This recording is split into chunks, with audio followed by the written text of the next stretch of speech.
Ecco un altro appuntamento con Amici e Amici, la cultura e la simpatia di bergamaschi e bresciani davanti alle nostre telecamere.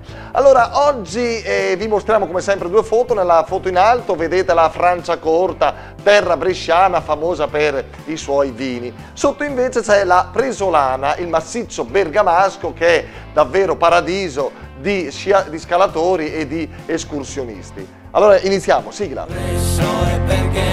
Bergamo e Brescia, che bellezza che ne sei.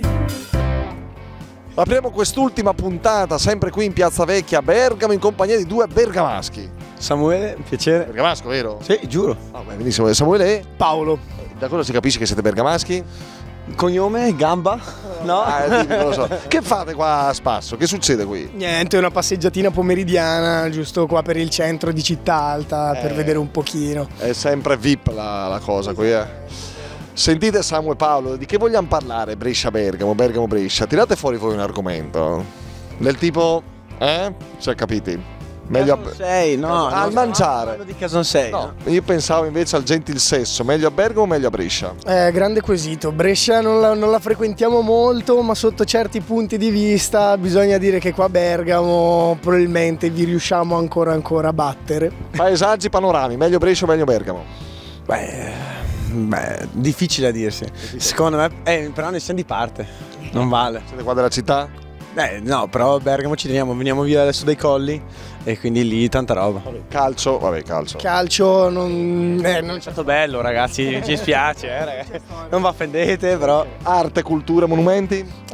decisamente Bergamo. Scoprendo le piccole realtà di Bergamo, soprattutto le chiese, le parti della città bassa, cose magari un attimino più nascoste, Bergamo rileva tante piccole sorprese. Non lo fa un assessore. Ma sì, ma per me voto per presidente, ragazzi, a posto del Gori, subito.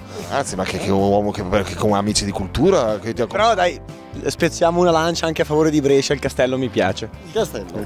Che ricordi hai col castello di Brescia?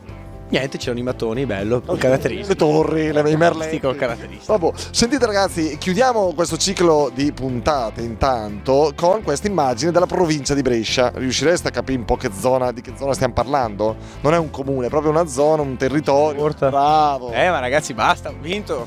Franciacorta famosa per? Franciacorta famosa per il vino. Per l'outlet. La fidanzata ti costringe. Che poteva, esatto. Va bene, andiamo a Brescia adesso. Salutiamo i bresciani, i cugini bresciani. Dai. Salutiamo, dobbiamo per forza. Salutiamo. Sì. Va bene, andiamo a Brescia. Grazie. Siamo tornati a Brescia, qui in Corso Magente, in compagnia di Melissa. Melissa bella, tu sei bresciana? Bresciana doc. Ma facci vedere i tuoi occhi belli, dai, alza sti occhi. Fantastici. Alzasti. Devo alzarli. Ma... Tanta roba, Mori abbassa tutto Melissa. Bresciana doc. Doc proprio. Sì, della zona. Tu conosci Bergamo? Bari però. La zona di Bari, quindi Brescia Sud. Senti, ma tu conosci qualche bergamaschi, la città di Bergamo? Non ancora. Niente? Niente. Io bresciana doc. Sì, dico che non hai mai sconfinato. Ho sconfinato. E come sono andata? In qualche serata molto attiva. Qualche serata molto attiva. E che cosa ti ricordi di questa serata molto attiva? Quella è la domanda. Cos'è che ti ricordi? Non ti ricordi molto. Vabbè, senti. Bergamo Alta, no? Sì. Quindi sei non mai lo conosci? stato a Bergamo Alta? Sì, ci facciamo pure le interviste per il nostro Amici Amici. Ma sono amici o no, bresciani bergamaschi? Dipende dai punti di vista, insomma. Tu ragazze e ragazzi bresciani ne conosci? Li conosco. Bergamaschi? Poco meno. Meno? Meno. Ma sono meglio Brescia. Meglio Brescia, perché? Meglio Brescia. Molto più aperti, no, qua? Che ne so, lo devi dire. Tu me lo devi dire, dove sei tu? Di Brescia. Sì, però sai, noi dobbiamo essere super partners. Allora guarda qui. Wow. Che cos'è sta cosa? Una montagna, no? È roba di Bergamo, quindi se è una montagna bergamasca sarà una montagna bergamasca. Prealpi. Prealpi, sì, prealpi orobiche, sì, no, giusto, a Presolana, che magari ci farai pure un giretto. Meli, via qua. Tutti i weekend, sei una scalatrice sociale. Meli, salutiamo i bergamaschi, va. Ciao bergamaschi. Li invitiamo a Brescia? Pota direi di sì. Invitiamoli, dai. Dai, venite a Brescia per un giro che qua sta la fantasia, sta. Ce l'ha Meli, Oggi attivi qua, Sì, però ogni tanto salta fuori il barese, Vedi che salta fuori. Ciao ragazzi, alla prossima. Saluti e baci.